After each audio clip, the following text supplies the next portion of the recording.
करूं? The recording has started. सुबह के सेशन तक हमने उत्तर पक्ष में ये बात देखी कि श्रुतत्वात्, इस पहले पॉइंट को शशांक जी ने रिस्पॉन्ड किया कि पूर्व पक्षी ने जब ये कहा कि हमने कभी भी भक्ति की रसरूपता को सुना नहीं है, इसे रिस्पॉन्ड करते हुए शंकर जी ये आज्ञा कर रहे हैं कि भक्ति को रस के रूप में सुना गया है। जिस विषय का पूरा संग्रह करते हुए हमने ये देखा कि जो शास्त्र हैं उनमें भी रसरूपता हमने सुनी है और जो लौकिक नाटक काव्य वगैरह बनाए गए हैं उनमें भी भक्ति की रसरूपता को कहा गया है। और वहां हमने पूर्व पक्षी ने जिन जिन परिभाषाओं को संग्रहित किया था उन परिभाषाओं के आधार पर श्री श्यामप्रकाश जी ने ये आज्ञा दी कि यद्यपि हमें वन लाइनर पूरी परिभाषा वहां प्राप्त नहीं हो रही, परंतु भक्ति का आलंबन विभाव भगवान होते हैं और अनुरक्ति का भाव भगवान के प्रति रखा जाता है। ये दो बातें हमें उन सभी परिभाषाओं में सर्वसामान्य रूप से समझ में आती है। अब आगे देखें तो भक्ति कारण लक्षण मीमांसायाम सत्याम प्रथमम तावत।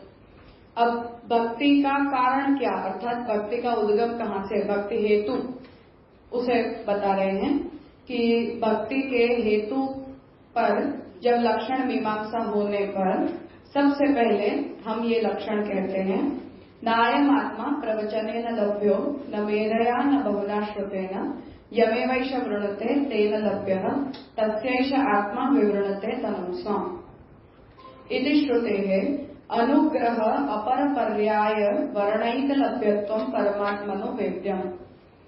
तो भक्ति के कारण लक्षण की जब हमें मीमांसा करनी है, अर्थात भक्ति का हेतु क्या, भक्ति कहाँ से आती है, भक्ति क्यों की जाती है, तो इस पर श्रुति का सबसे पहला वचन ये आता है कि इस आत्मा को हम अन्य किसी साधन से प्राप्त नहीं करते, भगवान जिसका वर्ण करते हैं वही वृणीत जो आत्मा है वही भगवान को प्राप्त कर सकती है।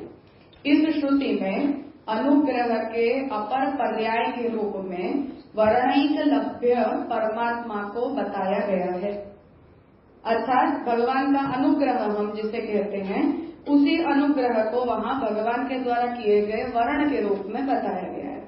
तो अर्थात भगवान हम पर अनुग्रह करते हैं तब भगवान हमें मिलते हैं, हम ऐसा बोलते हैं, और श्रुति ये कह रही है कि भगवान जिसका वर्ण करते हैं उसे भगवान मिलते हैं। तो अनुग्रह के अन्य पर्याय के रूप में वर्णैक लभ्य परमात्मा को कहा गया है कि भगवान वर्णैक लभ्य होते हैं। गीतायान्तु पुनः, जो बात हमने कहा था कि हम पहले श्रुति युवाद स्मृति, तो स्मृति में गीता के आ रहे हैं, और फिर तीसरा नंबर सूत्र का। तो गीतायान्तु पुनः नाहं वेदैः न तपसा न दानेन न च इज्जया शक्यः एवं विदो द्रष्टुं दृष्टवानसि मां यथा भक्त्या त्वनन्यया शक्यो अहम् एवं विदोऽर्जुन ज्ञातुं द्रष्टुं च तत्त्वेन प्रवेष्टुं च परन्तप इति भगवतो अनन्य भक्त्येक लभ्यत्वम् अपि निरूपितम्। और यहाँ स्मृति वाक्य जो है वहां भी भगवान इस वचन से गीता जी में भी यही आज्ञा कर रहे हैं कि भगवान को उस रूप में देखने के लिए, भगवान को जानने के लिए और तत्व में प्रविष्ट होने के लिए भी अनन्य भक्ति ही एकमात्र साधन है। तो भगवान ने अनन्य भक्ति से ही अपनी लभ्यता को निरूपित किया है, अपनी प्राप्ति को निरूपित किया है। अतो ही उभयोः वचनयोः विरोधाभास परिहाराय भक्त्यनुग्रहयोः तादात्म्यं स्वीकर्तव्यम्। अब श्रुति और स्मृति इन दोनों ही वाक्यों को यदि हम अविरोधेन सोचें कि पहले भगवान ये कह रहे हैं कि मैं जिसका वर्ण करता हूँ वही मुझे प्राप्त होता है, और दूसरे वचन में भगवान ये कह रहे हैं कि अनन्य भक्ति के द्वारा ही मेरी प्राप्ति हो सकती है। तो अब यदि हम श्रुति और स्मृति इन दोनों के वचनों की हम संगति करेंगे तो वर्ण से जन्य भक्ति और भक्ति से भगवान की प्राप्ति, ऐसा ऑर्डर हमें श्रुति और स्मृति के वचनों से प्राप्त होगा। तो उसे श्यामल जी बता रहे हैं कि उभयोः वचनयोः विरोधाभास परिहारायः। अब हम ये कहें कि वर्ण से मिलेंगे या भक्ति से मिलेंगे, ऐसा यदि हमें विरोध लगता हो तो उस विरोधाभास का परिहार करने के लिए भक्ति और अनुग्रह के तादात्म्य का स्वीकार करना चाहिए। ठीक है। तच्च वैयधिकरण्यात् न संभवति चेत। अब अधिकरण दोनों के अलग अलग हैं, उस कारण से ऐसा संभव समानाधिकरण्य से तादात्म्य माना जाता है। अर्थात एक ही वचन में यदि ऐसा बोला जा रहा है कि वर्ण से मिलता हूं और भक्ति से मिलता हूं तो समानाधिकरण्य होने पर ये बात मानी जाती है। पर दो वचनों की ही हम इन्हीं दोनों वचनों की संगति करेंगे ऐसा अपनी मनमर्जी से हम बोले तो अधिकरण भेद हो रहा है। उस वजह से आप यहाँ तादात्म्य नहीं बता सकते, ऐसा यदि कोई कहे तो तच्च वैयधिकरण्यात् न संभवति चेत् तदा तद उभयोः जन्य जनक भावं विना तादात्म्यम अनुपपन्नम सत्। तो फिर हमें उनमें जन्य जनक भाव सोचना पड़ेगा कि वर्ण से जन्य भक्ति और फिर भक्ति से जन्य भगवान की प्राप्ति रूपी फल, ऐसा हम जन्य जनक भाव सोचें कि इन दोनों में जन्य जनक का संबंध है। तदा तद उभयोः जन्य जनक भावम विना, क्योंकि जन्य जनक भाव यदि हम नहीं सोचेंगे तो तादात्म्य उपपन्न नहीं होगा। तो तादात्म्यम अनुपपन्नम सत् अनन्य भक्ते भगवद अनुग्रहिक जन्यत्वम प्रसादयति। तो उससे ये सिद्ध होता है कि अनन्य जो भक्ति है वो भगवान के अनुग्रह से ही उत्पन्न होती है, ऐसा सिद्ध होता है। अतः स्व विषयक अनन्य रागानुकूलानुग्रह विशेष जन्यत्वम भक्ते कारण लक्षणम।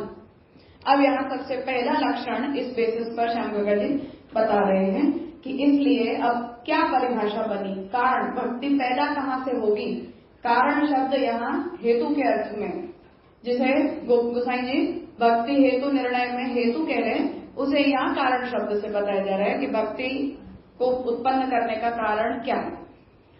तो कारण लक्षण यदि हम बना रहे हैं तो उसमें अब इन दोनों गीता जी और श्रुति इन दोनों वचनों की संगति से कारण लक्षण ये बना कि स्व विषयक अनन्य रागानुकूल। स्व विषयक मतलब अपने विषय में, भगवान के लिए तरफ से बोला जा रहा है कि भगवान के विषय में अनन्य राग के अनुकूल अनुग्रह विशेष से जन्य भक्ति होती है। तो भगवान जब अपने विषय में किसी जीव का अनन्य अनुराग करवाना चाहते हैं, अनन्य प्रेम जब करवाना चाहते हैं, तो उस अनन्य प्रेम को प्रकट करने के अनुरूप किए गए अनुग्रह को हम भक्ति कहते हैं। ऐसा भक्ति का कारण लक्षण बन रहा है। स्पष्ट हुआ? स्व विषयक, स्व से यहाँ भगवान, भगवद विषयक, हम करना क्या चाह रहे हैं? भक्ति का कारण लक्षण बना रहे हैं। भक्ति का हम कारण लक्षण बनाएंगे, भक्ति का कार्य लक्षण बनाएंगे, भक्ति का प्रयोजन लक्षण बनाएंगे, भक्ति का स्वरूप लक्षण बनाएंगे, 4 लक्षण बनाएंगे हम। ये हम उत्तर देने की तैयारी कर रहे हैं। उत्तर देना हमने शुरू कर दिया है। वो इंट्रोडक्टरी पार्ट सोच रहे हैं। नहीं, हमने जवाब दिया। पहला जवाब पूर्व पक्ष ये चाह रहा था कि आप भक्ति के लक्षण को बनाओ, तो उसमें हमने भक्ति का सबसे पहला कारण लक्षण बनाया कि भक्ति आई कहाँ से। तो वहां हमने ये लक्षण बना दिया जन्य जनक भाव कि भगवान के विषय में अनन्य अनुराग के अनुकूल अनुग्रह विशेष से जो उत्पन्न होती है वो भक्ति होती है। ये उसका कारण लक्षण हमने बनाया। क्लियर?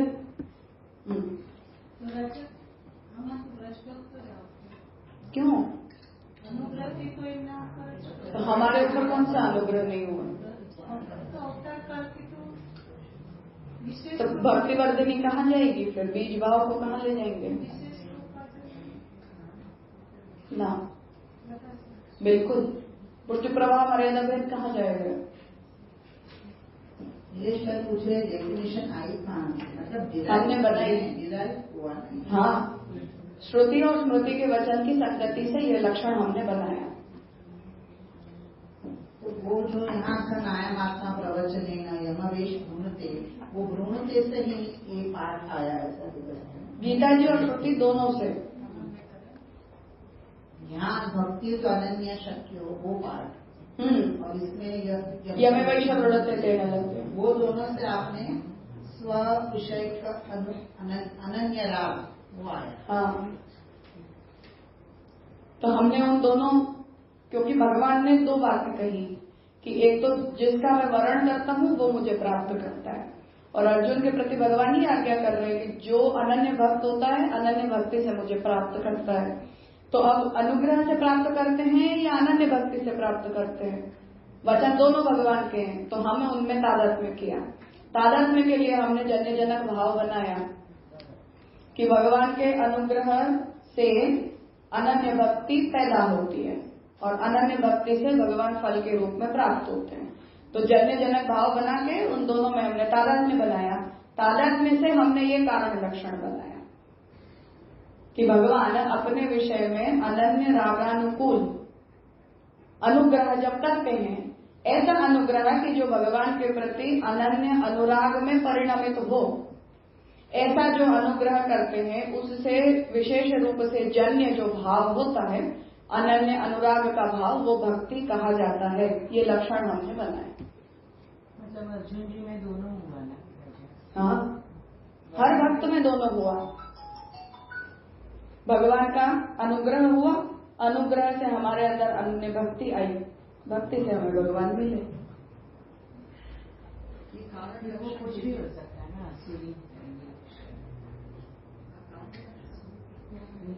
जी में भी क्या भक्त है, योनि कुछ भी हो, भक्त होना चाहिए। सिंपल वर्ड में समझाया था कि वर्ण से भक्ति, भक्ति से फल। हाँ, अनुग्रह से वर्ण से भक्ति होगी और भक्ति से फल। तो हम कोई हमसे ये पूछे कि आप भक्ति का कारण लक्षण क्या, भक्ति की पैदाइश कहाँ से, तो ये उसका लक्षण बना कि भक्ति भगवान के अनुग्रह से जन्य होती है। ऐसा अनुग्रह जो भगवान में अनन्य अनुराग को पैदा करने वाला हो। तो भगवान के अनुग्रह से जन्य जो अनन्य अनुराग होता है वो अनुराग भक्ति कहलाता है। ऐसा उसका एक लक्षण बना। डेफिनेशन से जितनी भी पहले क्वेश्चंस और जिनके भी थे सब सॉल्व हो जाते हैं। बार बार यही पूछा जाता है कि जो फल है वो भक्ति, प्रभु कृपा करेंगे तो भक्ति होगी।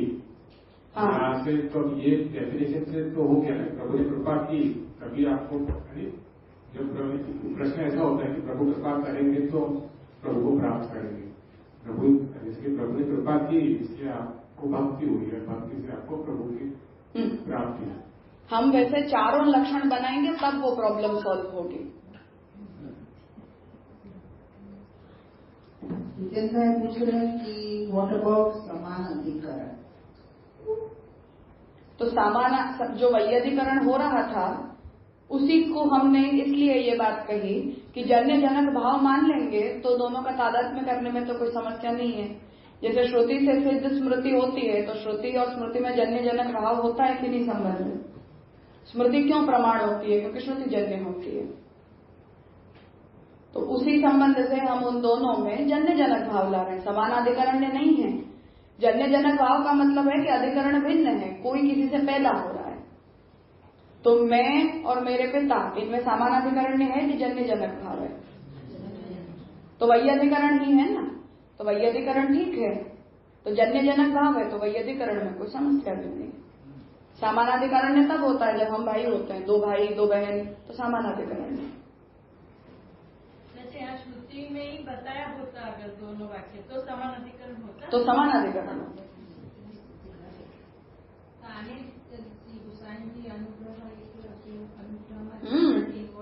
भक्ति हेतु निर्णय से ही तो आ रहा है।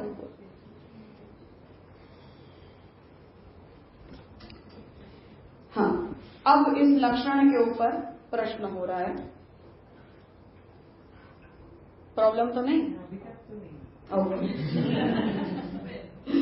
ननु किमिदं अनुरागे अनन्यत्वम्। अब इस अनुराग में हम जिसे अनन्यता कह रहे हैं वो अनन्यता क्या है। गीता जी में क्योंकि भगवान ने शब्द का उपयोग किया है कि अनन्य भक्ति से मैं मिलता हूँ, और भगवान के ही वचन के कारण हमने लक्षण में भी उस शब्द का उपयोग किया कि जो अनन्य भक्ति होती है वो अनुग्रह से पैदा होती है। तो अनुराग में ये अनन्यता क्या है, ऐसा प्रश्न हो रहा है। कथंच अहम अहंता ममतास्पदी भूतेषु निखिलेषु विषयेषु अनुरागवतो जीवस्य तत्संभावना। अब ये पूछ रहे हैं कि अहंता ममतास्पद जो जीव हैं, हम लोग जिनमें अहंता ममता है, ऐसे अहंता ममतास्पद जो जीव हैं उनको अहंता ममतास्पद विषयों से प्रेम है। हमारी अहंता का जो विषय शरीर है उससे हमें प्रेम है, हमारे ममता के विषय रूप पदार्थों से भी हमें प्रेम है। तो अहंता ममतास्पद हम जीवों को जितने भी विषय हैं उनमें हमें अनुराग है। तो ऐसे अनुराग वाले जीव में भगवान के प्रति अनन्य अनुराग पॉसिबल है? क्योंकि किसी में अनुराग न हो उसे हम अनन्य अनुराग कहेंगे। तो आपको भगवान के अलावा अहंता ममतास्पद पदार्थों से भी अनुराग है, तो भगवान में वो अनन्य अनुराग कैसे हुआ? ठीक है, प्रश्न स्पष्ट है? इसी चेत फिर से वो बात आई जो बात वहां आई थी कि फिर ये भी मुक्त जीवों वाली बातें हो गई कि हम जैसे जीवों के लिए तो ये सब लक्षण बन ही नहीं रहे, हम पर एप्लीकेबल नहीं हो रहे हैं उस वजह से।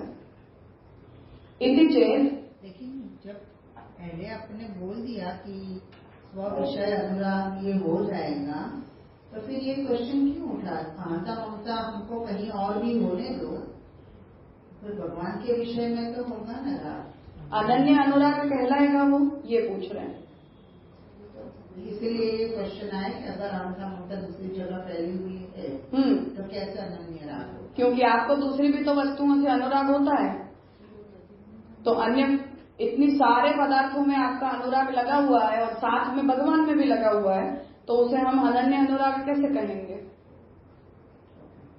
तो फिर वो आपत्ति आएगी कि मुक्त जीवों के लिए ये लक्षण बना, हम जैसे जीवों के ऊपर तो लक्षण एप्लीकेबल नहीं होगा। तो ये लक्षण व्याप्ति की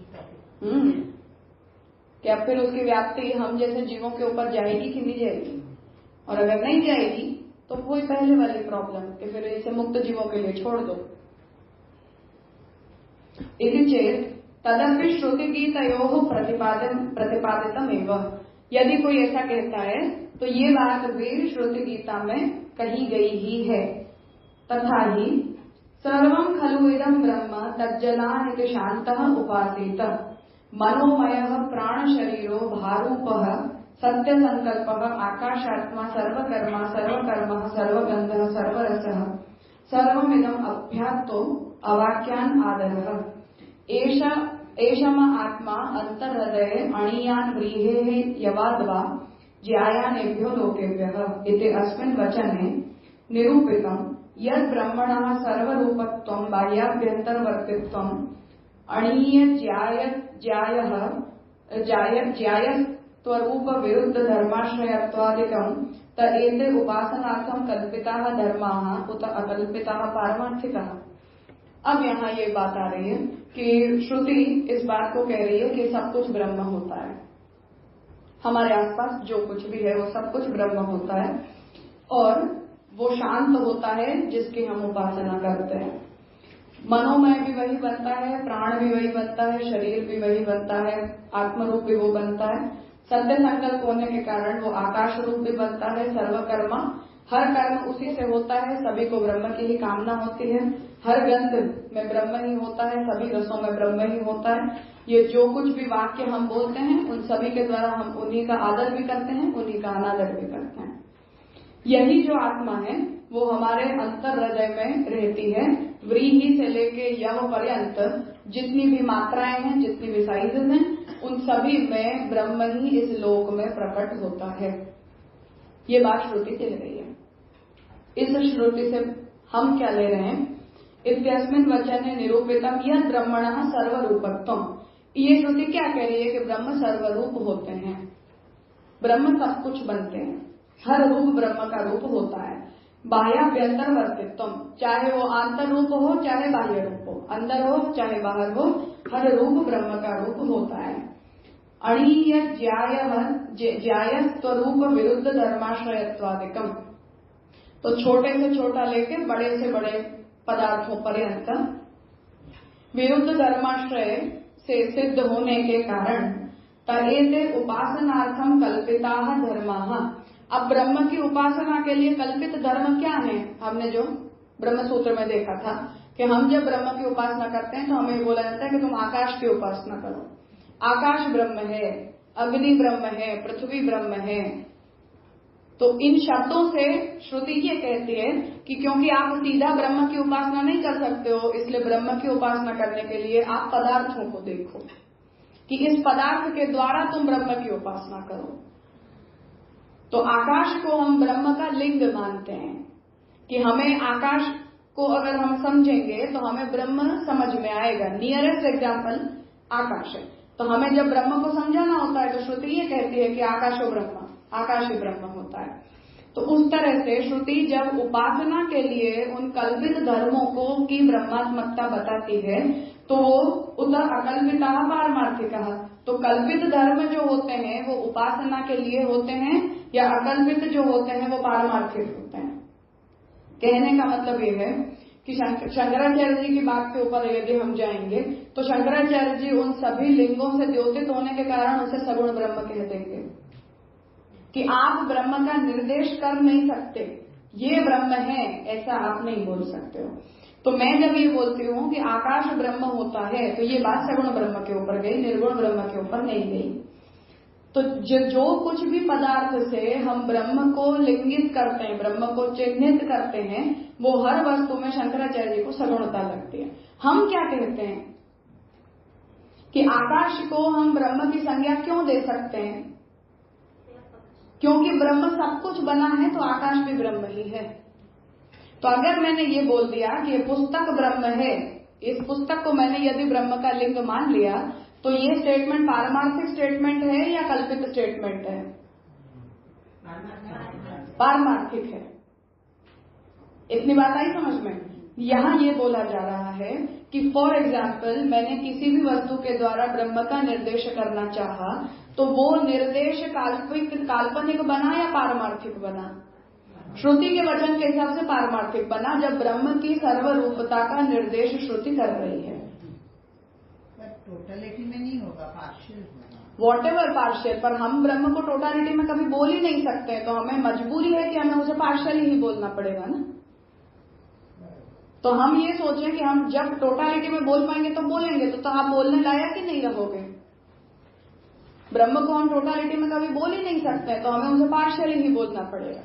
तो पार्शियली बोलने के लिए हमें श्रुति ही सिखा रही है, तो आपको वो पार्शियली स्वीकारने में समस्या क्या हो रही है? ठीक है, इसी संदेह है। अब ये आ रहा है कि यदि ब्रह्म का निर्देश इन पदार्थों के द्वारा किया जा रहा है तो उन उपासनार्थ कल्पित धर्मों को हम पारमार्थिक माने या न माने, ये हमने जवाब दे दिया। पर अभी ये प्रश्न है हमारे सामने कि श्रुति ने जब उसकी सर्वरूपता बताई और हर रूप के सामने निर्देश करके हम ये कहते हैं कि हमने आकाश का निर्देश किया तो हमने ब्रह्म का निर्देश किया, हमने पृथ्वी का निर्देश किया तो हमने ब्रह्म का निर्देश कर दिया। तो पृथ्वी के द्वारा ब्रह्म का निर्देश या आकाश के द्वारा ब्रह्म का निर्देश करना ये पारमार्थिक है या काल्पनिक है? पूछा जा रहा है। ठीक है, इसी संदेह भगवतैव उपदिष्टम। ऐसा यदि आपको संदेह हो रहा है कि उपासना के लिए ब्रह्म के धर्मों का जहां भी सामानाधिकरण्य हमें मिल रहा है वहां हम ब्राह्मिक धर्मों की उपासनार्थ कल्पना करते हैं, तो वो पारमार्थिक होता है कि नहीं होता है? ये प्रश्न लेकर यदि हम भगवान के पास जा रहे हैं तो भगवान ही हमें उसका जवाब दे रहे हैं कि पश्य में पार्थ, तुम मुझे देखो, रूपाणि शतशो अथ सहस्रशो नाना विधानि दिव्यानि नाना वर्णाकृतीनि च यह एकस्थम जगत सर्वम पश्यद्य सचराचरम न तुमाम शक्य से द्रष्टुम अनेनैव स्वचक्षुषा दिव्यम ददामि ते चक्षु पश्य में योगम ऐश्वरम। तो भगवान अर्जुन को ये आज्ञा दे रहे हैं कि तू इन चाक्षुष आंखों से मुझे देख नहीं सकता, मैं तुझे एक विशेष आंखें दे रहा हूँ, उसके द्वारा तू मुझे देख, मेरे बहुत से रूपों को देख, मेरे हजारों रूपों को देख। ऐसा कह के भगवान ने विश्वरूप दर्शन योग में अपने श्रीअंग को अर्जुन के सामने प्रकट किया। अत्र भगवतः सर्व अनन्य रूपम सर्वथा तत्प्रदत्त दिव्य दृष्टैक बोध्यम इति फलितम। यहाँ भगवान ने अपने से अनन्य जितने भी रूपों को अर्जुन के प्रति दिखाया वो सभी रूपों को अर्जुन ने भगवान के द्वारा दी गई दिव्य दृष्टि के द्वारा देखा, ऐसा समझ में आता है। एतेन तद अनन्यत्वम् आरंभण शब्दादिभ्यः इति ब्रह्मसूत्रोक्तम अनन्यत्वञ्च भगवान साधयति। अब ये अनन्यता किस दृष्टि से आई? जितने भी रूप दिखाई दे रहे हैं, अर्जुन ने भगवान के विश्व रूप में क्या देखा? जगत को देखा, देवताओं को देखा, अपने आप को देखा, कुरुक्षेत्र की भूमि को भी देखा। हम अपने आसपास जो कुछ भी देखते हैं उन सभी वस्तुओं को अर्जुन ने भगवान के श्रीअंग में देखा। वो देखने का सामर्थ्य अर्जुन में किससे आया? भगवान के द्वारा दी हुई दृष्टि से आया। जब तक वो दृष्टि नहीं थी तब तक वो भगवान के स्वरूप को नहीं देख सकता, ऐसा भगवान स्वमुखेन आज्ञा कर रहे हैं। 2 बात। तीसरी बात कि जब अर्जुन ने उन सभी को देखा तो उन रूपों में उसने भगवान को देखा या उन वस्तुओं को देखा? भगवान ये बोल रहे हैं कि मैं तुझे जितनी भी वस्तु मेरे श्रीअंग के अंदर दिखा रहा हूँ वो मेरे ही विविध रूप हैं। तो अर्जुन ने वस्तुओं को देखा या भगवान को देखा? भगवान को वस्तुओं के रूप में देखा, तादात्म्य देखा। श्यामगंगा जी उस पॉइंट पे जा रहे हैं। उसने भगवान को देखा या वस्तुओं को देखा? उसने न वस्तु को देखा न भगवान को देखा, इतने पदार्थों के रूप में बने हुए भगवान को देखा। वचन देख लो भगवान के, रूपाणि शतशो अथ सहस्रशो नाना विधानी नाना वर्णा कृताकृति च। तुम मेरे रूपों को देखो, हजारों रूपों को देखो, 100 रूपों को देखो, अनेक प्रकार के रूपों को देखो, दिव्य रूपों को देखो, अलग अलग रंग वाले, अलग अलग कृति वाले रूपों को देखो। तो अर्जुन भगवान अपने ही अंदर अपने ही विविध रूपों को अर्जुन के प्रति दिखाना चाह रहे हैं। स्पष्ट हुआ? और भगवान ये कह रहे हैं कि इन सभी को देखने के लिए तुझे मैं दृष्टि दूंगा, उससे तुम्हें वो सब कुछ दिखेगा। इससे हमें समझ में क्या आ रहा है कि भगवान की सर्व अनन्य रूपम का क्या मतलब है कि ये जितने भी रूप मुझे अलग अलग वर्ण के, अलग अलग कृतियों वाले, हजारों, 100, करोड़ों रूप जो मुझे दिख रहे हैं वो भगवान से अनन्य हैं। भगवान से अन्य रूप नहीं है वो। बात आई समझ में? भगवान के वचन का ये अर्थ निकल रहा है। अब देखो, एतेन तद अनन्यत्वम् आरंभण शब्दादिभ्यः इति ब्रह्मसूत्रोक्तम अनन्यत्वञ्च भगवान साधयति। ब्रह्मसूत्र क्या कह रहा है कि जागतिक रूपों के साथ भगवान के रूप की अनन्यता भगवान ही सिद्ध करवाते हैं। अर्थात मुझे जब ये देखना है कि ये पुस्तक ही भगवान है, ये पुस्तक भगवान का रूप है, ये मोबाइल भगवान का रूप है, ये टेबल भगवान का रूप है, तो इस रूप में और भगवान के रूप में अनन्यता की सिद्धि कौन करवाएगा? भगवान करवाएंगे। जैसे अर्जुन को भगवान ने कहा कि तू अपनी आंखों से उसे नहीं देख पाएगा, मैं तुझे जो दृष्टि दूंगा उससे तुझे ये दिखेगा कि ये सारे मेरे ही रूप हैं। तो अनन्यत्व की सिद्धि कौन करवा रहा है? भगवान करवा रहे हैं। अतो ही एतादृशे अन्यन्ये भगवती प्रीति ही अनन्य भक्ति ही उच्यते। अब ये जो दृष्टि है हम उसे चमत्कार सोच रहे हैं कि भगवान ने कोई चमत्कार करके अर्जुन को एक विशिष्ट प्रकार की दृष्टि दी जिससे अर्जुन को ये सब कुछ भगवत रूप दिखाई दिया। अब यहाँ जो ये अनन्यता, इस रूप में और भगवान में कोई भेद नहीं, ये भगवान का ही रूप है, उस प्रकार की तादात्म्य रूपी अनन्य बुद्धि जो अर्जुन की आई वो भगवान ने प्रदान की है। और ऐसी जो अनन्य भक्ति है, अनन्य प्रीति है, उसे ही हम अनन्य भक्ति भी कह रहे हैं। ये जो अनन्यता आती है, न अन्य इति अनन्य, तो जब भगवान ने अपने रूपों के अंदर दिखाई देने वाली अनेकता को अर्जुन को दिखाया तो स्वप्रदत्त शक्ति से दिखाया। और भगवान ये कह रहे हैं कि तू चाहेगा तो तू मुझे ऐसा नहीं देख सकता है, मैं दिखाऊंगा तो तू मुझे देख सकता है।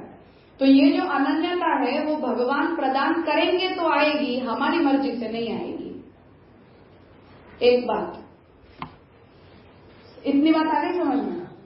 तदेतर विश्वरूप दर्शन योगोपसंहारे भी भगवता मत्कर्मकृत मत्परमो मद्भक्तः संगवर्जितः इति प्रतिपादयता। तो भगवान ने यही बात विश्वरूप दर्शन योग के उपसंहार में भी फिर से अर्जुन के प्रति कही कि तू मेरे लिए कर्म करने वाला बन, मुझ में परायण बन, मेरा भक्त बन, सभी संगों से विवर्जित होकर।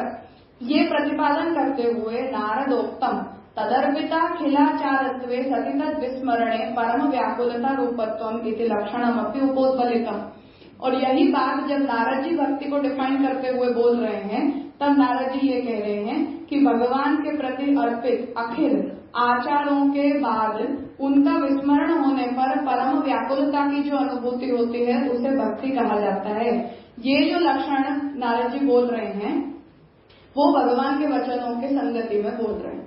अब इन सभी वचनों की यदि हम पैराफ्रेजिंग करते हैं तो उसका मतलब ये है, पहली बात कि हम सबसे पहले तो जागतिक पदार्थों को भगवत रूप के रूप में समझते हैं।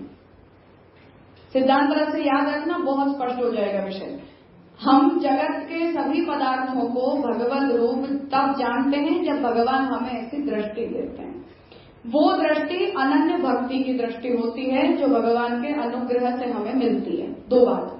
तीसरा, जब हम उन जागतिक विषयों को भगवत रूप जानने लगते हैं तब हम भगवान में उन सभी वस्तुओं का समर्पण करते हैं, भगवान के साथ उन वस्तुओं को जोड़ते हैं।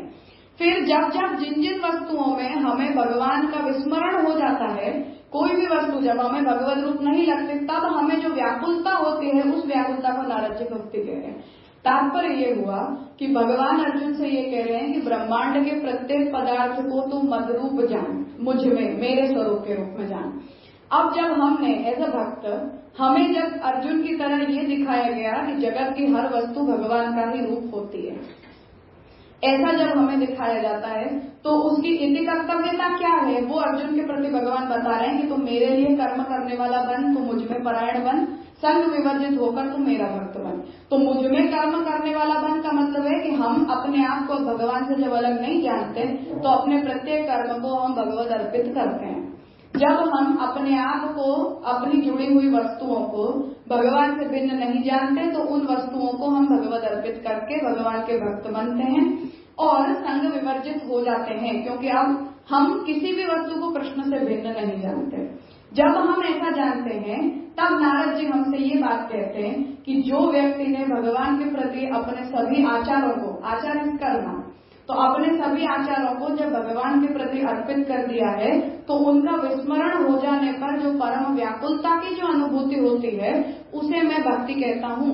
उसका मतलब है कि यदि हम अपने किसी भी कर्म को या किसी भी वस्तु को भगवत रूप जानने के बावजूद भी भगवान में अर्पित नहीं कर पाते, तब हमें जो व्याकुलता की अनुभूति होती है उसे भक्ति कहा जाता है।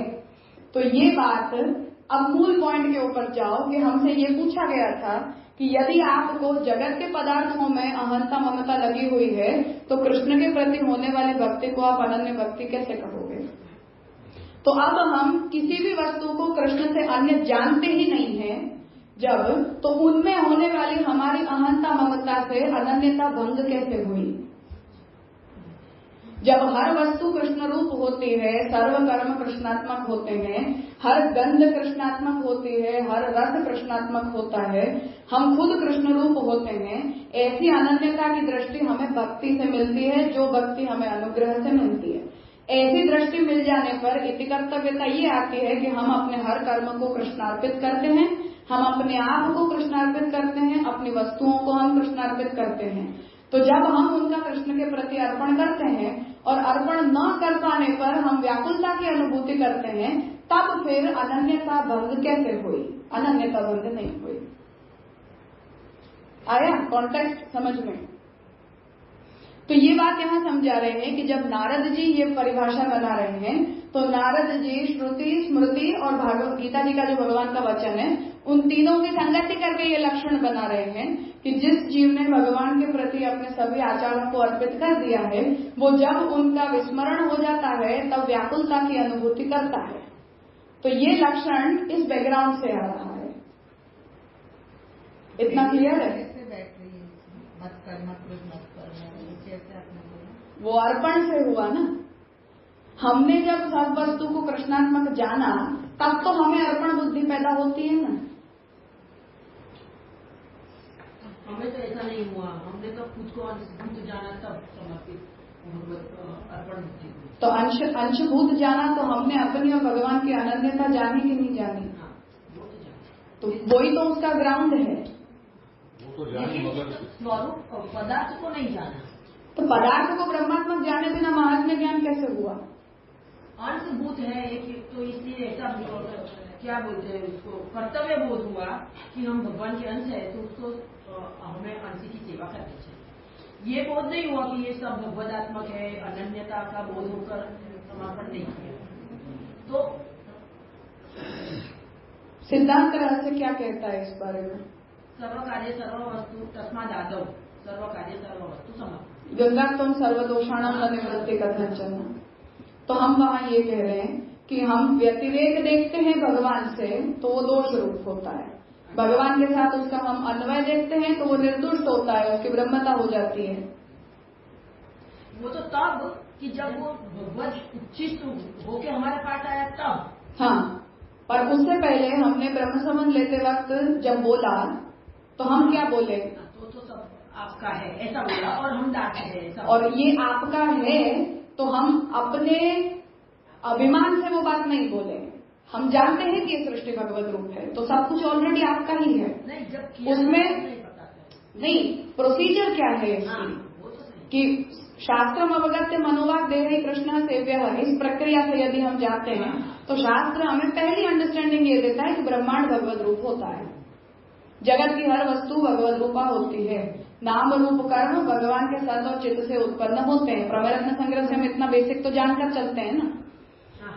तो हम जो कुछ भी है उसमें अपने स्वत्वों की बुद्धि लगा रहे थे, तब तक वो हमारे अंदर दोष पैदा कर रही थी। जब हम उसमें भगवत बुद्धि लगाने लगते हैं तो वहां से हमें दोष आने बंद हो जाते हैं। यही तो सिद्धांत रहस्य की प्रक्रिया बन रही है। वो तो स्वामी सेवक का भाव तो स्थापित किया ही है। और नहीं, तो वहां हमने ब्रह्म बुद्धि लगाई है कि नहीं लगाई है? जब तक मैं इस वस्तु को मेरी वस्तु समझती हूँ, जिसे बुद्धि नहीं लगाई, स्वामी की बुद्धि लगाई, जिसके लिए नारद जी तद विस्मरणे इस शब्द का उपयोग कर रहे हैं कि जब हम ये समझते हैं कि मैंने इसे भगवान के रूप में नहीं जाना है, मैंने किसी वस्तु में से भगवान को विस्मृत कर दिया, तो हमें व्याकुलता होती है, जिसे द्वैत की अनुभूति से भय होता है, ऐसा करके श्रुति समझाती है। और अद्वैतानुभूति जो होती है वो अभय प्रदान करती है। तो हम ये कहते हैं कि मेरा तो कुछ भी है ही नहीं, सब कुछ भगवान ही बने हुए हैं, हर वस्तु भगवत रूप है। हर वस्तु भगवत रूप होने के कारण हम भगवान ये कह रहे हैं कि अब क्योंकि सब कुछ मैं बनता हूँ तो हर वस्तु कहाँ तक आनी चाहिए? मुझ में आनी चाहिए, मेरे लिए होनी चाहिए, जो अर्जुन को भगवान समझा रहे हैं। श्यामकाका जी आज्ञा ये कर रहे हैं कि विश्वरूप दर्शन योग का उपसंहार इस श्लोक से हुआ क्यों? आप पूरे ब्रह्मांड के हर पदार्थ को अपने अंदर दिखा रहे हो और अर्जुन से ये कह रहे हो कि तुम्हें अनन्यता की दृष्टि देके, एक विशेष दृष्टि देके मैं तुम्हें अपना ऐसा रूप दिखा रहा हूं जैसा आज तक किसी ने कभी नहीं देखा। ये कह के भगवान ने अपना पूरा रूप दिखा दिया, अर्जुन ने पूरा रूप देख लिया। फिर उपसंहार किस बात से हो रहा है? विस्मय से नहीं हो रहा है। समर्पण बुद्धि से हो। फिर भगवान ये कह रहे हैं कि अब क्योंकि तुझे ये पता है कि इस पूरे ब्रह्मांड के रूप में मैं बना हुआ हूँ और हर वस्तु मेरा ही रूप होती है, जो संकल्प से भगवान ने स्वरूप का उपक्रम किया कि तू मेरे अंदर मेरे ही हजारों लाखों करोड़ों स्वरूपों को देख, ऐसा कह के भगवान ने उपक्रम किया है। उपसंहार भगवान ये वचन बोल के कर रहे हैं कि इसलिए अब तू मुझ में कर्म करने वाला बन, तू मेरे पति परायण बन, मेरा भक्त बन और संग से विवर्जित हो जा। तो विश्वरूप दर्शन योग का ये उपसंहार मिसमैच नहीं है एक बात। अब ये मिसमैच कब नहीं है? जब श्यामकाका जी से ये इंटरप्रेट कर रहे हैं कि भगवान ने जो अर्जुन को दृष्टि दी है, विशेष दृष्टि, उसे चमत्कृति से बाहर निकल के अनन्य भक्ति की दृष्टि के रूप में सोचो। मैजिक नहीं हुआ है ये, है ना, कोई चमत्कार नहीं हुआ है। उस जो भगवान ने अर्जुन को जो दृष्टि दी कि तू इस दृष्टि से मेरे स्वरूप को देख, अब उस दृष्टि को आप कोई भी चमत्कार को साइड में हटा के ये सोचो कि हम अनन्य भक्ति का चश्मा लगा के भगवान के स्वरूप को देख रहे हैं, तो हम क्या देखेंगे? जो अर्जुन ने देखा वो हम कृष्ण के अनन्य भक्त बनकर भगवान को देखेंगे तो हम क्या देखेंगे कि जो कुछ भी है वो सब कुछ भगवान बने हैं। हर वस्तु भगवान का रूप है। मेरे आसपास दिखाई देने वाली हर वस्तु जो है वो भगवान के ही हजारों लाखों करोड़ों रूपों में से कोई 1 2 5 वस्तुएं हैं। ये अनन्य भक्ति के चश्मे से हमें दिखाई देगा कि नहीं देगा? देगा। अब हम क्या करेंगे देखने के बाद? सब कुछ उसको अब हम ये कहेंगे कि क्योंकि ये भगवान का रूप है तो ये भगवान के पास जाना चाहिए, क्योंकि मैं भगवान का अंश हूं तो मुझे भगवान के पास जाना चाहिए। हर वस्तु, हर व्यक्ति, हर पदार्थ क्योंकि भगवान बने हुए हैं तो उन्हें भगवान के पास जाना चाहिए। उस बात को बताने के लिए भगवान उपसंहार में ये बात कह रहे हैं कि तू मेरे लिए कर्म करने वाला बन, तू मुझ में परायण बन, मेरा भक्त बन और संग से विवर्जित हो जा। अर्थात किसी भी वस्तु को तू मुझसे व्यतिरिक्त मत समझ। नहीं, व्यतिरेक न समझने का परिणाम भगवान समर्पण में क्यों बता रहे हैं? प्रश्न इस पॉइंट पे आ रहा है कि भगवान की जो अनन्य रूपता, भगवान के जितने भी हजारों करोड़ों रूप हैं, उन्हें देखने के बाद आपको समर्पण का उपदेश कैसे निकल रहा है? तो हमें संगति तो लानी पड़ेगी ना इन दोनों के बीच। तो भगवान उसी अध्याय के अंत में ये आज्ञा कर रहे हैं कि अब तुम मुझ में समर्पण करने वाला बन। तो समर्पण करने वाले हम तब बने जब हमने हर वस्तु को भगवत रूप जान लिया। और यदि तुमने उसे भगवत रूप जाना है तो अब तुम समर्पण के अलावा और कुछ भी नहीं करोगे, और करोगे तो तुम्हें व्याकुलता होगी। ये इंटरप्रेट नारद जी कर रहे हैं। किसी वस्तु को हमने कृष्ण रूप जान लिया, उसके बाद आप उसका उपयोग अपने लिए कैसे कर पाओगे? आपको उस वस्तु को देखते भगवान याद नहीं आएगा? आएंगे। तो यदि भगवान याद आएंगे तो तुम उसका उपयोग भगवान में ही करोगे या अपने लिए करोगे? भगवान के लिए करोगे। और यदि कहीं उसका विस्मरण हो जाएगा तो तुम्हारी अंडरस्टैंडिंग तुम्हारे अंदर व्याकुलता को पैदा करेगी कि नहीं करेगी? कि ब्रह्मांड भगवत रूप है, हर रूप भगवान का रूप है, तो उनका विस्मरण हो जाने पर आपको जो व्याकुलता की अनुभूति होगी वो अनन्य भक्ति का चश्मा पहना हुआ है इसलिए तो होगी। तो ऐसा इंटरप्रिटेशन उसे नारद जी कर रहे हैं।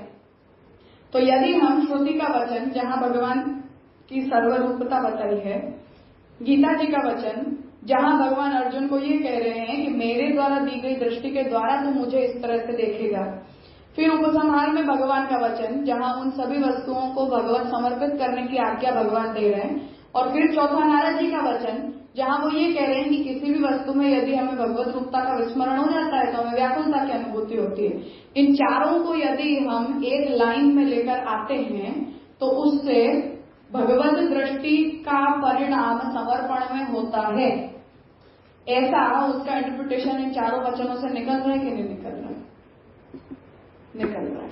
ये आ गया पर सवाल उठाया ना, वो ऐसा नहीं होना चाहिए। जब सवाल उठा क्या हंता ममता होगी तो आपकी अनन्य अनुराग कैसे कह सकते हो? तो मैं ऐसा समझ ही हूँ आपकी बात से कि अनन्य अनुराग का मतलब ही है समर्पण। हंता ममता ऐसा नहीं समझ। देखो, प्रश्न ये पूछा गया कि मेरी अहंता ममता के साथ जुड़ी हुई जगत की भी हजारों चीजें हैं जिनमें मुझे अनुराग है, तो अगर मुझे उनमें भी अनुराग है तो भगवान के प्रति का अनुराग मेरा अनन्य अनुराग कैसे कहलाया जाएगा? अब हमने ये कहा कि अनन्यता का भंग तब होता है जब भगवान से अन्य कुछ होता है। लेकिन अभी तो हम सब कुछ समर्पण नहीं सोचते हैं। समर्पण को भूल जाओगे। पहला सवाल ये है कि क्या भगवान से अन्य कुछ होता है कि जिस पर आप अनन्यता का सवाल उठाओगे? नहीं होता है। श्रुति ने इस बात को कह दिया कि सब कुछ भगवान ही होते हैं, तो भगवान से अन्य का कोई प्रश्न ही नहीं है। कि आज जिसे हम ये कहते हैं कि फॉर एग्जाम्पल मेरी आज मुझे पुस्तक से अनुराग है, तो क्या ये कृष्णानुराग से भिन्न है? नहीं है, क्योंकि ये वस्तु कृष्ण ही है। अगर हम समझते हैं तो आई बात समझ में?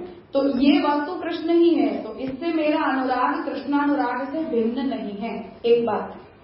दूसरी बात कि अर्जुन को जब भगवान ने ये कहा कि तू विशेष दृष्टि के द्वारा इस बात को देख कि मेरा और इन सभी रूपों के बीच में अभेद है, वो विशेष दृष्टि अनन्य भक्ति की दृष्टि है। दूसरी बात।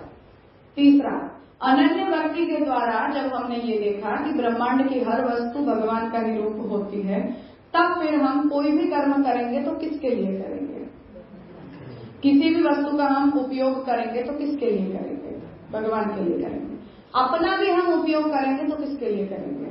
भगवान के लिए करेंगे। तो यदि हम वो सब कुछ भगवान के प्रति करते हैं तो वो तदर्पित अखिलाचार हुआ कि नहीं हुआ? तद अर्थात भगवद अर्पित अखिल आचार, आचारत्वे सति, आचार होते हुए भी तद विस्मरणे, तस्य विस्मरणे, भगवद विस्मरणे परम व्याकुलता रूपत्वम। तो भगवान का जब विस्मरण हो जाएगा तो बहुत व्याकुलता हो जाएगी। ऐसी अनुभूति अनन्य भक्त ही तो करेगा, और कौन करेगा? तो अर्पित करने वाली बात नारद जी जब ला रहे हैं तो वो सेवा और कथा के संदर्भ से नहीं ला रहे हैं, तत्व बुद्धि से ला रहे हैं, जो अनन्य भक्त की दृष्टि होती है कि सब कुछ भगवान के लिए ही होता है, किसी और के लिए नहीं होता है। तो श्यामसुंदर जी ये बता रहे हैं कि तदर्पिता अखिलाचार के सती तद विस्मरण परम व्याकुलता रूपत्वम भक्ति ही। इस लक्षण में आपको समस्या क्या बन रही है? इनकी संगति से हम देखते हैं तो कोई समस्या नहीं बन रही। अभी जो गुरु का जो डेफिनेशन है अभी बेसिकली चल रहा है कि उसने अन्य काम को ऐड कर दिया, ये तो समझ में आ गया आपने जो समझाया। अब तक हम जो समझ रहे थे अन्यता से कि ऐसे कि ठाकुर जी के अलावा किसी और के पास नहीं जाना, जैसे भक्ति भक्ति का आता है कि अन्य से बदलम आप किसी और के पास न जाओ, ठाकुर जी के पास ही। अब तक तो हमारी समझ यही थी कि अन्यता का मतलब ये होता है, और इसके मिलते जुलते भी बहुत सारे ठाकुर पिताजी में ठाकुर जी के वचन मिलते हैं, ठाकुर जी के वचन। तो वो वचन सिंपल न लेके इतना फिर लंबा जाने कि क्या, ये भी समझ में आ ही गया। लेकिन जो ट्रेडिशनल जो रूल डेफिनेशन था अन्यता का मतलब क्या है, कि प्रभु के अलावा किसी और का भजन न करना, जैसे राष्ट्रपति को समझाया जाता है, तो वो न लेकर ये तो भी ये समझ में आया, लेकिन वो भी ले सकते हैं ऐसा। फिर द्वैत और अद्वैत की प्रॉब्लम कैसे सॉल्व करेंगे हम? राजा फिर अन्यत्व के स्वीकार का मतलब है द्वैत भाव का स्वीकार। राजा हमारे भी जो डेफिनेशन है भक्ति की, उसमें भी तो कहीं द्वैत अद्वैत का तो नहीं आ रहा है, नहीं तो सिंपल ही आ रहा है कि महात्मा ज्ञान पूर्वक सर्व अधिक सुदृढ़ स्नेह, इतनी तो भक्ति की डेफिनेशन हो रही है। तो फिर जब हम कहते हैं कि सर्वत्व अधिक सुदृढ़ स्नेह बाकी जगह पे है लेकिन प्रभु में ही है और वह अन्य भक्ति से ही आ सकती है, तो ऐसा नहीं, ये तो समझ में आया क्या जो आप। मैं वही बोल रही हूँ कि अब ये प्रश्न हमारे सामने, मानो यही प्रश्न आया कि कृष्ण से अनन्य प्रेम होने का मतलब है अन्य सभी स्थानों पर अनुराग का खत्म होना। अगर हम ऐसा अर्थ लेते हैं तो द्वैत भाव तो आ ही गया कि भगवान से हमें अनुराग है और दूसरी वस्तु से हमें वैराग्य है, तो दूसरा सब कुछ अलग है और भगवान अलग है। ये द्वैत भाव उसका सीधा मतलब है। इस द्वैत भाव की निवृत्ति आप कैसे करोगे? क्योंकि हम द्वैतवादी हैं नहीं, हम तादात्म्यवादी हैं, हम अद्वैतवादी भी नहीं है। तब तो यही समझते थे कि समझने में समस्या नहीं है, भक्ति में थोड़ा द्वैत होना ही चाहिए, तभी जाकर थोड़ा होना चाहिए। उसका मतलब ये है कि वो तादात्म्यजनक होना चाहिए। पूरा द्वैत हो तो एक स्वतंत्र बात हो जाती है। हम ये कहते हैं कि हमारे साथ भगवान का और भगवान का ब्रह्मांड के साथ तादात्म्य संबंध होता है, जिसे के लिए महाप्रभु जी निबंध में ये आज्ञा करते हैं कि सूर्य वगैरह रूपों में भी भगवान ही बने हुए होते हैं। तो कर्म के द्वारा हम यज्ञ नारायण की उपासना करते हैं तो हमें यज्ञ नारायण फल के रूप में मिलते हैं। भगवान का जो ज्ञेय रूप होता है उसकी यदि हम ज्ञान मार्ग के द्वारा उपासना करते हैं तो हमें ब्रह्म की प्राप्ति होती है, और जिसे कृष्ण की प्राप्ति करनी हो उसे मूल रूप का भजन सायुज्य की कामना से करना चाहिए। तो ज्ञेय रूप भी भगवान का ही रूप है, यज्ञ नारायण का रूप भी भगवान का ही रूप है, परंतु वो मूल रूप नहीं है। उनमें विभूति रूपत्व है और मूल रूप की हमें प्राप्ति करनी हो, अर्थात मूल कृष्ण में हमें सायुज्य की कामना हो, तब फिर हमें मूल रूप श्री कृष्ण का आदि मूर्ति ही कृष्ण एवं सेव्य सायुज्य काम्यया, ऐसे करके महाप्रभु जी ने वहां आदि मूर्ति शब्द का उपयोग किया है कि यज्ञ नारायण और ये रूप भी कृष्ण से जन्य होते हैं, इसलिए आदि मूर्ति ही कृष्ण होते हैं। तो जिन्हें मूल रूप की प्राप्ति करनी हो उन्हें सायुज्य की कामना से कृष्ण की भक्ति करनी चाहिए, और जिन्हें मूल रूप ना चाहिए हो, विभूति रूपों से जो संतुष्ट हो, उन्हें कर्म और यज्ञ मार्ग के द्वारा उन फलों को प्राप्त कर लेना चाहिए। अब यहाँ महाप्रभु जी ये नहीं कह रहे कि ये रूप भगवान से अलग होता है, ये भी नहीं कह रहे कि यज्ञ नारायण का रूप भगवान से भिन्न होता है, या जिन जिन देवताओं से उन फलों की प्राप्ति होती है वो देवता भगवान से भिन्न होते हैं, ऐसा महाप्रभु जी नहीं कह रहे। पर वो मूल रूप नहीं होता है, बस इतना भेद महाप्रभु जी ने बताया है जो तादात्म्य प्रतिपादक है। दूसरी बात। तीसरी बात कि जब हम अन्य से वजनम तत्र स्वतो गमनम एवं च कह रहे हैं, अन्याश्रय जिसे हम कहते हैं, वो गीता जी में भगवान की आज्ञा से आता है, जहां भगवान हमें ये समझा रहे हैं एग्जैक्टली महाप्रभु जी की तरह, आदि मूर्ति कृष्ण एवं सेव्य सायुज्य काम्यया। इसी की संगति में भगवान ये आज्ञा कर रहे हैं कि जब आप किसी अन्य देवता का भजन करते हो तो अविधि पूर्वक तो आप मेरा ही भजन करते हो। तो भेद बता रहे हैं कि तादात्म्य बता रहे हैं, वरना भेद होता तो उनके भजन से भगवान का अविधि पूर्वक भजन भी पॉसिबल नहीं था, पर तादात्म्य होने के कारण अन्य देवताओं के भजन से भी अविधि पूर्वक भगवान का भजन हो रहा है। पर मूल रूप चाहिए तो तुम्हें मेरा ही भजन करना चाहिए, ऐसी आज्ञा महाप्रभु जी भगवान कर रहे हैं। उस भगवान की आज्ञा को हम इस तरह इंटरप्रेट कर रहे हैं। प्रकरण ग्रंथ में और निबंध ग्रंथ की शैली में फर्क होता है, जो महाप्रभु जी के इन दोनों वचनों से स्पष्ट है। वो प्रकरण ग्रंथ है तो हमें ऊपर छल्ला कर्तव्य बताया जाता है कि तुम्हें ऐसा करना है, तुम्हें ऐसा नहीं करना है। हम पूछेंगे कि हमें ऐसा क्यों नहीं करना है, तब जाके निबंध की बात आएगी कि आदि मूर्ति कृष्ण एवं सेव्य सायुज्य काम्यया। वहां हम सवाल उठाएंगे कि ऐसा क्यों है, तो हमें गीता जी रिस्पॉन्ड करेगी कि भगवान ये आज्ञा कर रहे हैं कि यजन के अविधि पूर्वक, अविधि पूर्वक वो मेरा यजन करते हैं। ठीक है, तो अन्य शब्द का जो वहां महाप्रभु जी ने प्रयोग किया है वो तादात्म्य द्योतक ही है, वरना महाप्रभु जी का वो वचन आदि मूर्ति कृष्ण एवं सेव्य सायुज्य काम्यया इसके साथ कॉन्ट्राडिक्शन में जाएगा कि तो फिर अब आपको यज्ञ नारायण को और ज्ञेय रूप को अब आप अन्य कहोगे या विभूति कहोगे, या भगवान जब ये बोलेंगे कि अविधि पूर्वक मेरा भजन करते हैं, इस वचन में अन्य देवताओं के भजन में भगवान का भजन संभव ही नहीं है, पर अविधि पूर्वक भी पर भगवान का तो हो रहा है क्योंकि तादात्म्य है। तो संदर्भ से इस बात को समझना है। अन्य शब्द वहां द्वैत प्रतिपादक नहीं है, तादात्म्य प्रतिपादक है। वो बात यहां भी कही जा रही है। अब इसका मतलब ये नहीं है कि मैं इस पुस्तक की सेवा शुरू कर दूं या मोबाइल की सेवा शुरू कर दूं, ये रूप है भगवान का कार्य रूप, पर आदि मूर्ति ही कृष्ण एवं सेव्य सायुज्य काम्यया।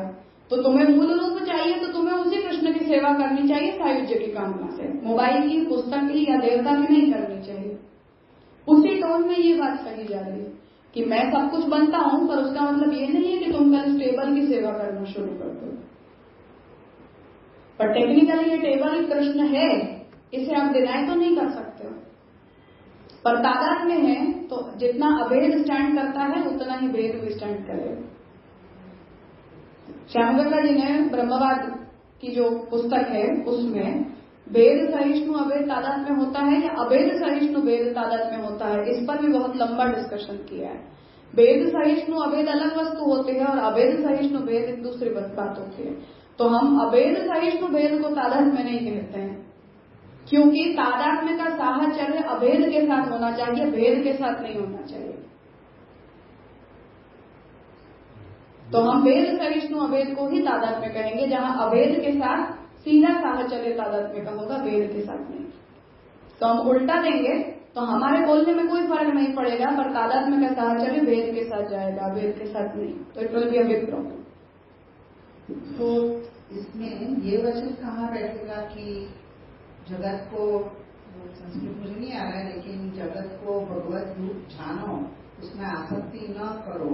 तो अगर हम हर वस्तु को अपने अहंता ममता से यहाँ लिया तो फिर उसी में हम आसक्त हो जाएंगे, ऐसा नहीं बनेगा। इसी कर्तव्यता उसकी क्या बताई, समर्पण करो। तो अर्पित कहाँ करोगे आप उसे? तो आपने ब्रह्मांड को अनन्य भक्ति के द्वारा कृष्ण रूप जान लिया, तो जानने के बाद वी आर डन, ऐसा नहीं है। भगवान उसके उपसंहार में इसे फिर से मेंशन कर रहे हैं कि अब तुझे इतनी सारी बातें अगर समझ में आ जाती हैं कि सब कुछ मैं बना हुआ हूँ, तो तुझे मेरे लिए कर्म करने चाहिए, मुझ में परायण होना चाहिए और संग वर्जित होकर मेरा भक्त बनना चाहिए। फिर से वो बात कि ज्ञान का परिणाम समर्पण में जा रहा है। ऐसा मतलब हम नहीं, अब कोई ऐसा नहीं सोचता था कि जगत में फिर तुम रहो ना, एंजॉय करो ना, भगवत रूपी तो है। तो हम एंजॉय तो कर रहे हैं, हमें कौन सी जगत से कोई समस्या हो रही है? तो भगवत अर्पित करके हम मजे से करेंगे। भी थोड़ा हम कोशिश करते हैं इन सबसे अलिप्त रहने की। वो जो बात नारद जी कह रहे हैं उससे हम वैराग्य लाते हैं। तब विस्मरणे परम व्याकुलता। तो जहां जहां भी हमें कृष्ण संबंध का बोध नहीं होता, वहां हमें वैराग्य आता है। जहां जहां भी हमें कृष्ण संबंध का बोध होता है, वहां तो परम अनुराग पैदा होता है हमारा। तो फिर तो हर जगह देखना ही है। तो देखना ही है, हाँ, तो अनुराग ही करना है हमें, कहीं भी वैराग्य लाने की कोई आवश्यकता नहीं।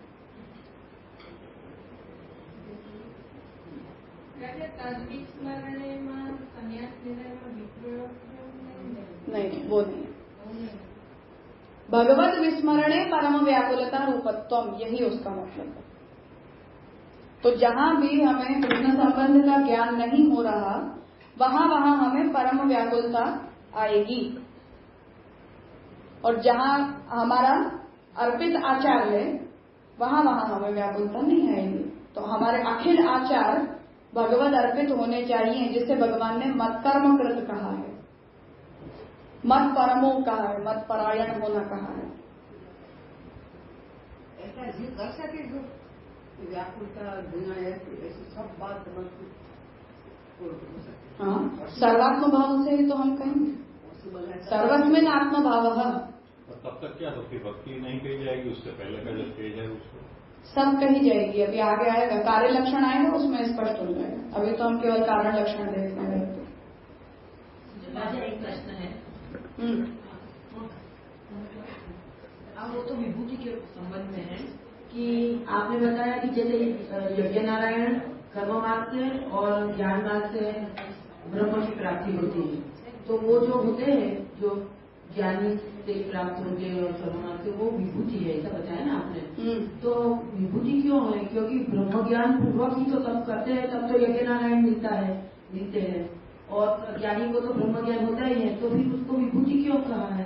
क्योंकि भगवान ये कह रहे हैं कि भक्ति के अलावा किसी और प्रकार से मेरे रूप की प्राप्ति होती ही नहीं है।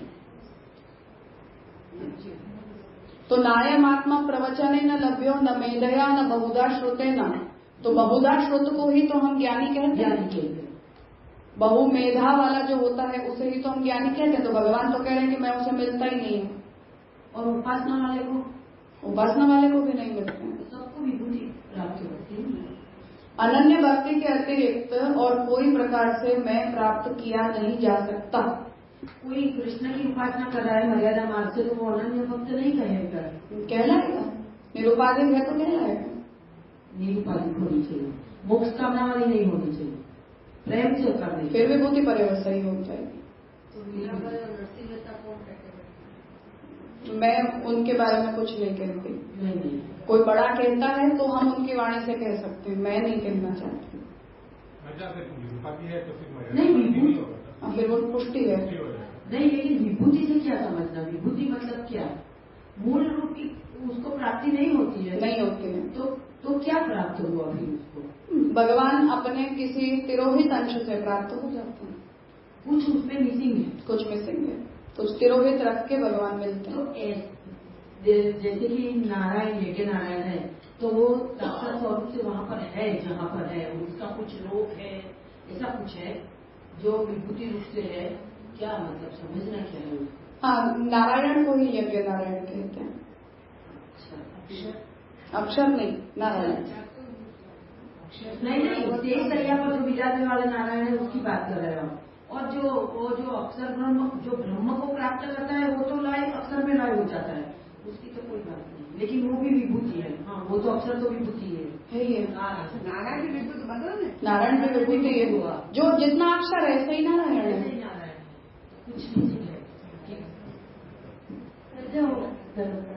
शास्त्रार्थ प्रकरण में जो कहा है ना कि जगत में जो वैराग्य लाना है, 82 नंबर के श्लोक में कहा है, मुझे तो थोड़ा याद है। तो वो जो उसमें पुरुषोत्तम जी ने भी बहुत ही कहा है कि उसमें वैराग्य क्यों, जगत में वैराग्य क्यों लाना है। तो इसी संदर्भ में जो आपने अभी बताया, नहीं तो जगत तो ब्रह्मात्मक है, तो उसमें वैराग्य करने की जरूरत ही नहीं है। सब कुछ ब्रह्म है, अगर ऐसी अनुभूति हमें हो रही है तो उसमें वैराग्य करने की जरूरत नहीं। तो फिर भी इस तरह से जो आपने बताया आज अच्छी तरह यहाँ से व्याकुलता आएगी राजा। भगवान का विस्मरण होगा तो व्याकुलता आएगी, तदर्पित अखिलाचार होंगे तो व्याकुलता नहीं आएगी। आज तो बहुत और साधन प्रकार में जो कहा कि साहित्य जो व्यवहार है, तो वो मूल रूप ब्रह्म का ही करेंगे तब भी वो साहित्य और साधन प्रकार का जो विषय पर आवरण भंग में वहां भी पुरुषोत्तम जी ये कह रहे हैं कि क्योंकि इसे सायुज्य फल बोला तो ये मर्यादा मार्गियों को मिलने वाले सायुज्य की बात, ज्ञानी भक्त को जो सायुज्य, फिर भी वो पुष्टि फल नहीं बोला है वहां प्रभु जी ने। मतलब कहीं घूमने जाते हैं तो भगवान ने ऐसा अच्छा बनाया, ऐसे सोच के हम एंजॉय कर सकते। हर वस्तु को हम एंजॉय करते हैं, हमारे लिए जगत में कोई समस्या नाम की चीज ही नहीं। बोलते हैं ना अपने देश में बात,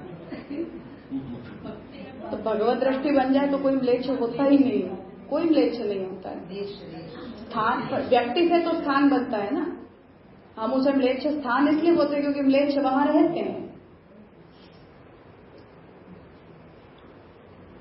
पर वो भी ब्रह्म से अतिरिक्त तो है नहीं ना, कुछ भी ब्रह्मातिरिक्त नहीं है। बात यहाँ यही है कि अगर किसी भी वस्तु को हम भगवत अर्पित कर सकते हैं, उस वस्तु में हमारी दृष्टि भगवत दृष्टि बन पाती है, तो कोई भी वस्तु से हमें समस्या नहीं। अब मीराबाई को हम बेकार में वो जहर भोग कर दिया, उसके नाम पे बदनाम कर दिया। भाई वो ब्रह्म दृष्टि से कर रहे हैं तो समस्या क्या है आपको? जो भगवान स्थित प्रज्ञता की बात कर रहे हैं कि आपको हर वस्तु एक समान लगनी चाहिए, तो उनके लिए पानी और जहर एक समान है, तो सब वस्तु का समर्पण कर रहे हैं, तो इसका भी कर दिया। उनकी नजर में वो अलग ही नहीं है, तो क्यों बेकार में हल्ला मचाना उनके? राजा तो जेल तो डरा नहीं है तो फिर इसकी नजर में जेल नहीं है तो जेल कहाँ डरा? अरे भाई हर वस्तु जब भगवान बनते हैं तो वो भी भगवान बनते हैं, तो उस समय वो जो दृष्टि पर चल रहे हैं, जो भावनात्मक कक्षा पर चल रहे हैं, वहाँ वो दो वस्तुओं में भेद नहीं समझते हैं, उन्हें वो वस्तु अलग नहीं लग रही है। उनकी नजर में जेल नहीं है तो जेल कैसे डरे कैसे? हाँ, तो उन्होंने जो किया, जो रोज करते हैं वो सब करते हैं, वो भी कर दिया। समस्या क्या है उसमें? फिर राजा विश्व रूप दर्शन अर्जुन ने देखा, भगवान को ही सब वस्तु में देखा, तो ये तादात्म्य का प्रैक्टिकल डेमोन्स्ट्रेशन 100% विश्वरूप दर्शन योग शुद्ध तादात्म्य है।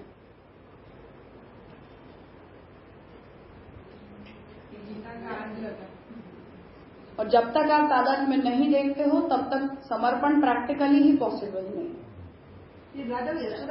फिर वहां हर स्थान पर वही अयोग्यता योग्यता के पैरामीटर आ जाते हैं, तो सिद्धांत तरह से फेल है ना। फिर आपको यही करना है तो बैठ के पता ही नहीं था, तो आज ही पता अरे जब भगवान हमसे ये कहते हैं कि मैं तुम्हारे सभी दोषों को भुलाने के लिए तैयार हूं, तुम्हारे सभी दोषों को भुला के मैं तुम्हारे समर्पण को एक्सेप्ट कर रहा हूं, जब भगवान अपनी तरफ से ये आज्ञा दे रहे हैं, तो भगवान क्या सोच रहे हैं कि अल्टीमेटली वो दोष पैदा भी तो मुझसे ही होते हैं, मेरे ही तो अंश में होते हैं। तो विरुद्ध धर्माश्रयता की दृष्टि से ही तो हम वो बात को बोल रहे हैं।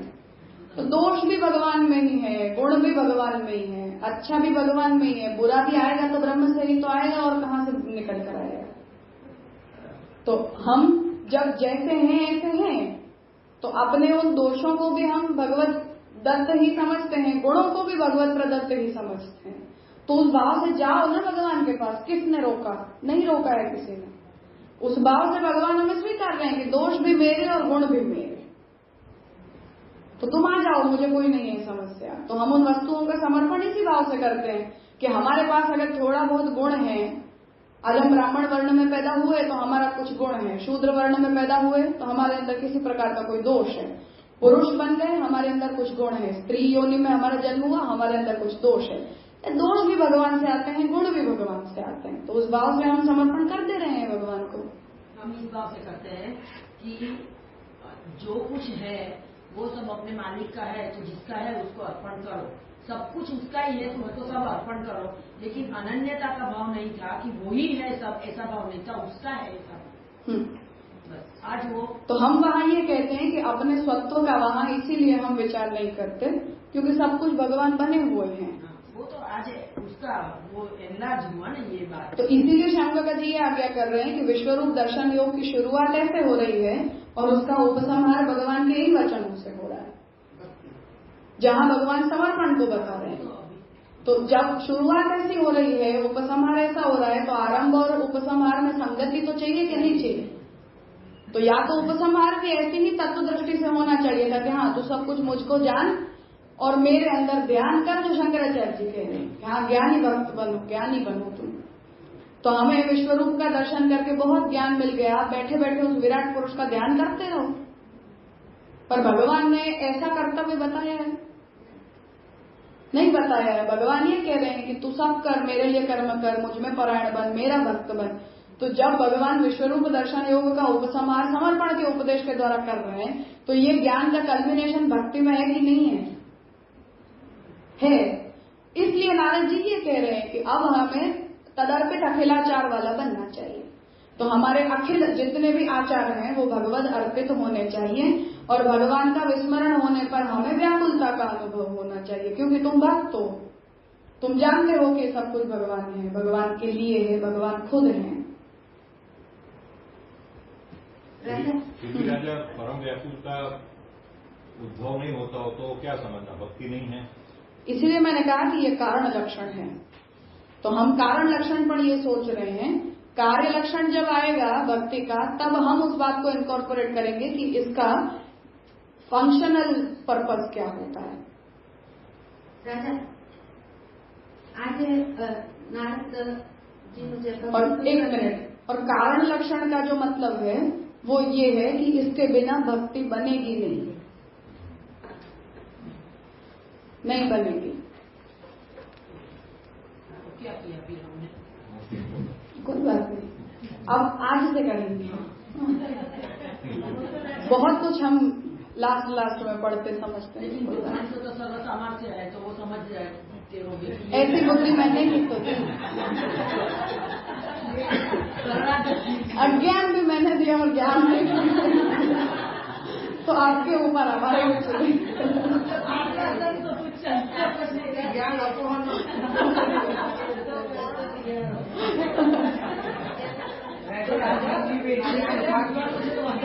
अनन्यता। अर्जुन की अनन्यता पुरुषोत्तम जी उसकी प्रथम अध्याय से माना जाए।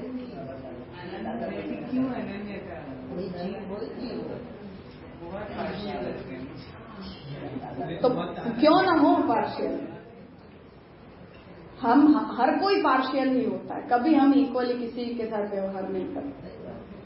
वी आर ऑलवेज पार्शियल, हर बिहेवियर में हम पार्शियल ही होते हैं। हमें जो अच्छा लगता है वही हमें अच्छा लगता है और वो ऑब्सेशन से हमें अच्छा लगता है, उसमें अच्छा होने जैसा ऑलवेज कुछ होता नहीं है।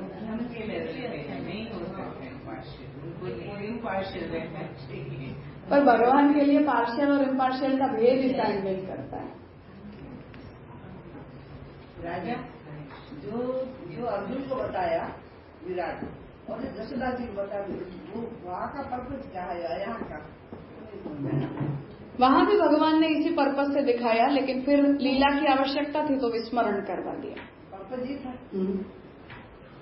लाखों तो चलती है ना, अर्जुन में देखो द्रोण को ऐसा कर दिया, वो सूरज को ढक दिया, जो भी करना था तो वो तो हाँ, तो भगवान साफ ही कहते हैं कि मैं तो भक्त की साइड लेता ही हूँ। तो वो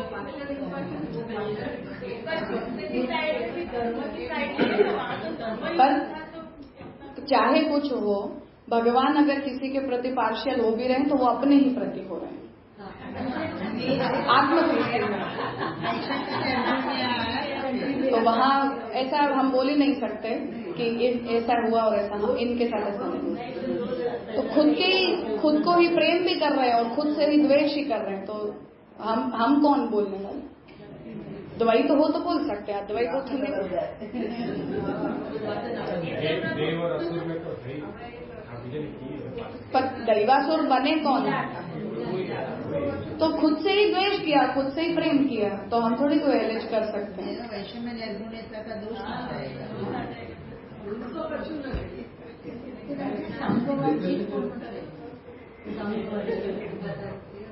परम व्याकुलता, तद विस्मरणे परम व्याकुलता। રાજા પૂછું? હા, આ જે નારદ પંચરાત્રનું જે આ ભક્તિ સૂત્રનું જે વાક્ય આવ્યું ને, તદર્પિત અખિલાચાર્ય સતી તદ વિસ્મરણે પરમ વ્યાકુલ રૂપત્વ, તો ઈ જે આપણું ગદ્ય મંત્ર છે એ બંનેની એક રૂપતા જેવું સમજાય છે, હે ને? તો એ બરાબર કહ્યું?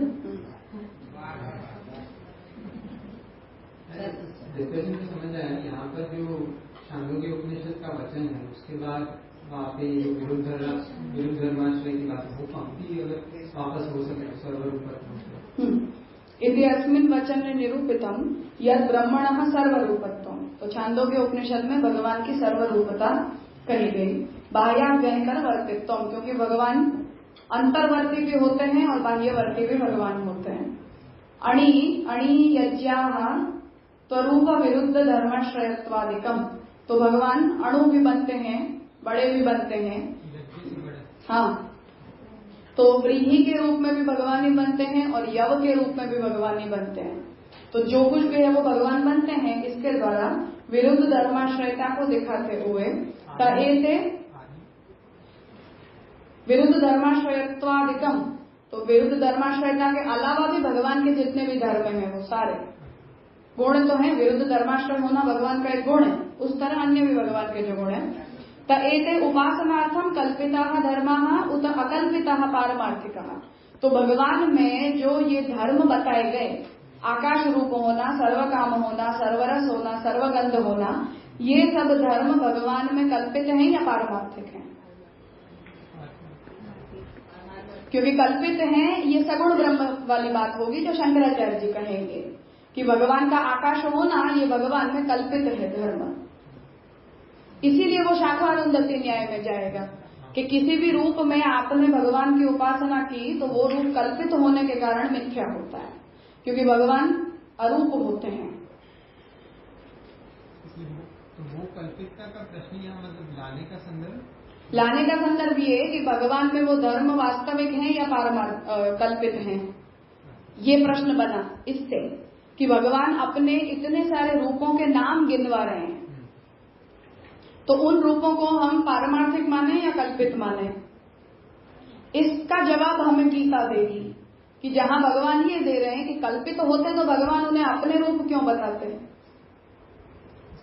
तो भगवान ने उन्हें डिमॉन्स्ट्रेट करके दिखा दिया कि मैं जिन जिन रूपों को गिनवा रहा हूं, अर्जुन को विभूति योग में भगवान ने वो रूप गिनवाए कि वृक्षों में मैं ये होता हूँ, देवताओं में मैं ये होता हूँ करके भगवान ने अपने एक एक रूप को काउंट करवाया।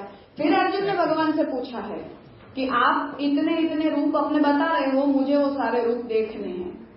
तब भगवान ने ये कहा कि तो मैं तुझे एक विशेष चक्षु देता हूँ जिससे तुझे मेरे अंदर वो मेरे सारे रूप दिखाई देंगे। तो विभूति योग में भगवान वही डिस्क्रिप्शन दे रहे हैं, वर्बल डिस्क्रिप्शन, जिस पर अर्जुन ने ये जिज्ञासा की कि मुझे देखना है। तो भगवान ने अपना वो रूप प्रकट करके दिखाया है और वो अनन्य भक्ति से दिखाया है। तो अब भगवान ने जो दिखाया वो कल्पित हुआ कि पारमार्थिक हुआ? तो उपनिषद से जो प्रश्न उपस्थित हो रहा था वो गीता से सॉल्व हुआ कि वो पारमार्थिक हैं।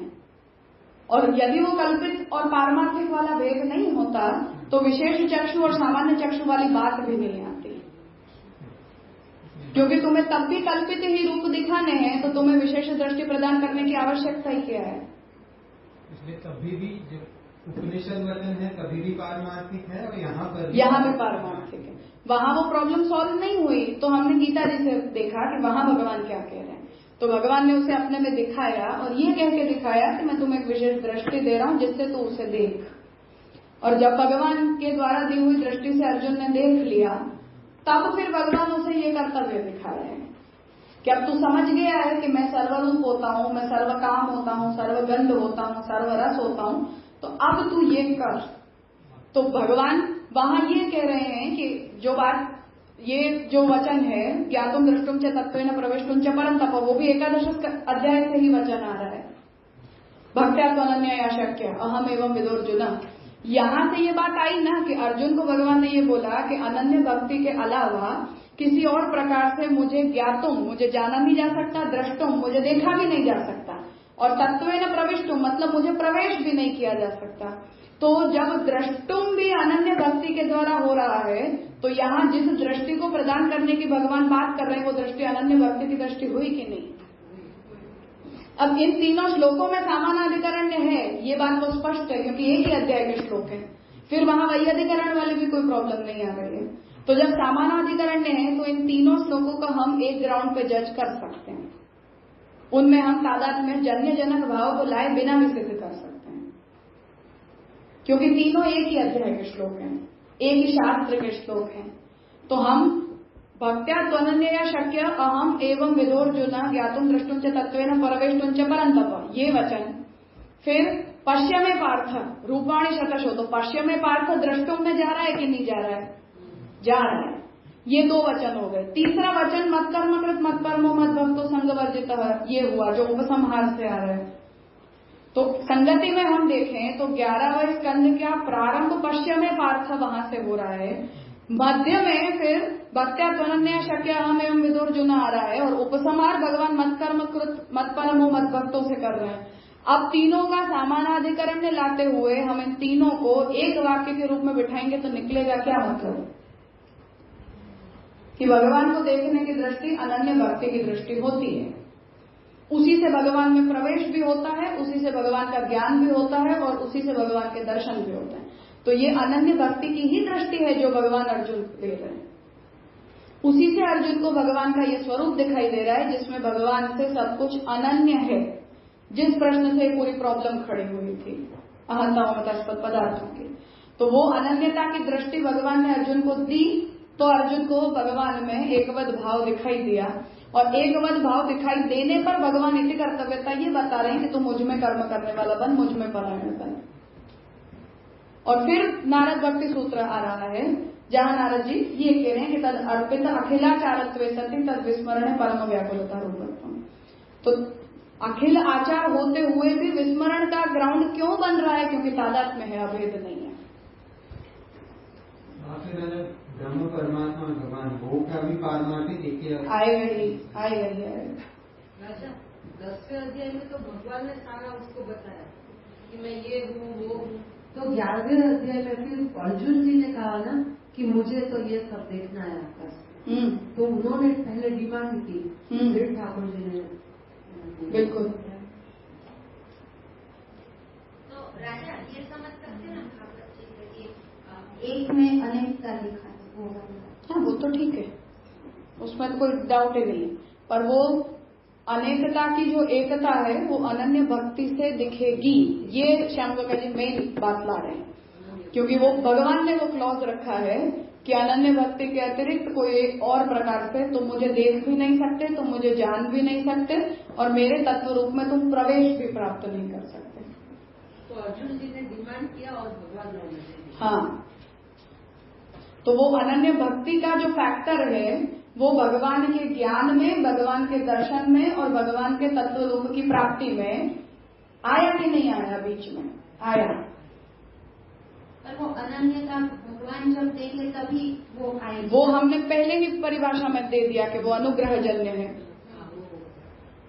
तो कारण लक्षण में कोई समस्या नहीं बन रही है। अब आगे कार्य लक्षण बताएंगे। आप लोग 10 मिनट ब्रेक ले लो, फिर हम करते हैं।